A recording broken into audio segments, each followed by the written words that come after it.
চাচ্ছি, আমারে মাফ কইরা দেন। আমি আর কখনো ভুল করব না। বল ফুচকা, তুই মানুষকে অসুস্থ করিস কিভাবে? সত্যি করে বল, তোর এই কুকর্মে আর কে কে জড়িত? স্যার, আমি তো খুব টক ঝাল আর সুস্বাদু। আমি শুধু এই সুযোগটাই নিতাম। মানুষের পেটে গিয়ে আস্তে আস্তে হজম শক্তি গভীর করতাম। তারপর অ্যাসিডিটি, পেট ব্যথা আর কত রোগ। আমি নিজেই জানি না। অনেক হয়েছে, ফুচকাকে নিয়ে রেডি হও, আমরা এখন কোর্টে যাচ্ছি।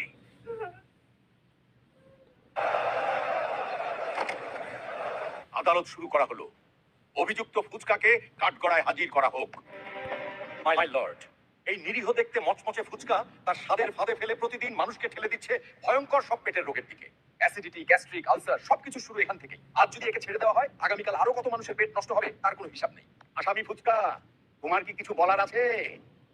প্রিয় অর্ডার, আমি জানি আমি হাজার হাজার মানুষের ক্ষতি করেছি। আমার জন্য কত যে পেট ব্যথা, অ্যাসিডিটি আর কষ্ট হয়েছে তার হিসাব আমারও জানা নেই। আপনারা যে বিচার করবেন আমি মাথা পেতে নেব।